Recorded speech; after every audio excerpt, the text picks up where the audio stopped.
I've never professed to be perfect, and I don't intend here to preach religion to you, but I'm going to take a moment just to throw out some ideas, and only asking one thing, that you think about them.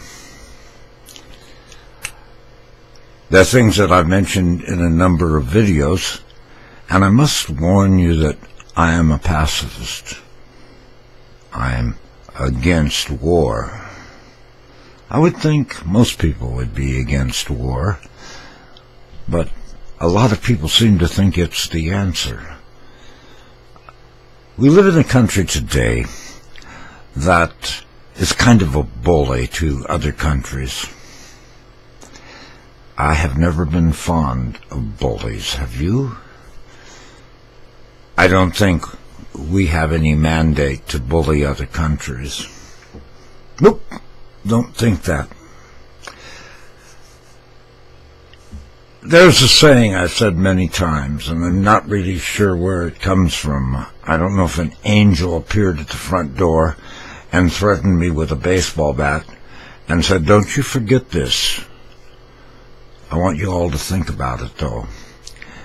In end times, there will be a great amount of faith lacking the essence of faith. It's this that I'm going to build this short communication for you to think about.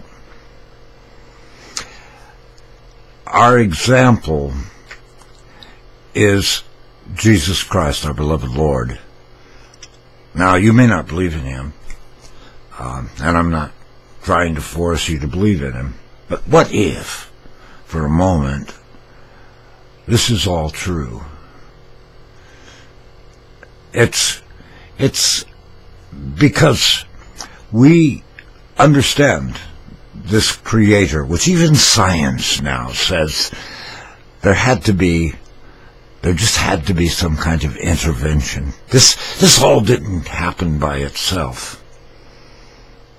You know, a herd of ants running around in the ground is never going to build a rocket ship to get themselves off this planet. They just run around on the ground and do what ants do. So does the honey badger. The honey badger will never build a rocket ship to leave the planet. They're dependent on the planet. Isn't it possible that some things are so beyond our understanding that we cannot understand them? It's like the ant trying to build a spaceship to get off the planet before a nuclear war hits. The ant doesn't even know what a nuclear war is. So we have been given a kind of a guideline. We call that guideline the Bible.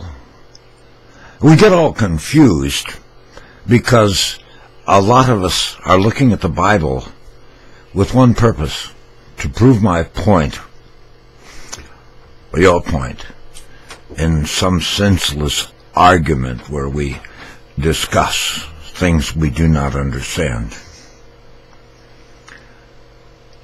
We have to understand through the Beatitudes.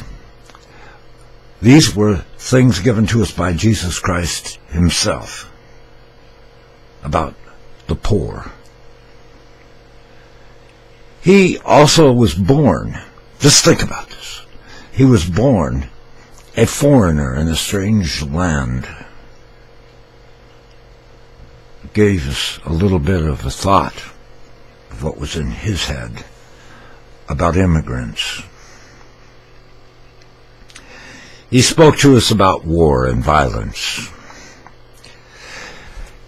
Never in the history of this planet was a greater injustice done than the crucifixion of Christ. He was all good. He was all right. And they crucified him.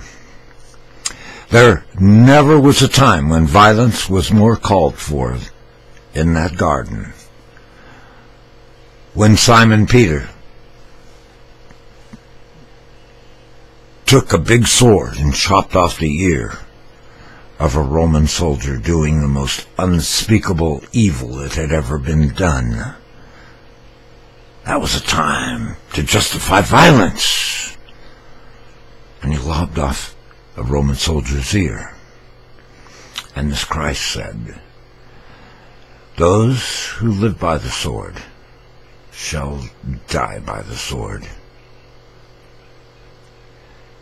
You know, the snap of his finger, the mere thought of Christ, could have brought legions of angels down to war with the Roman soldiers who didn't have a snowball's chance in hell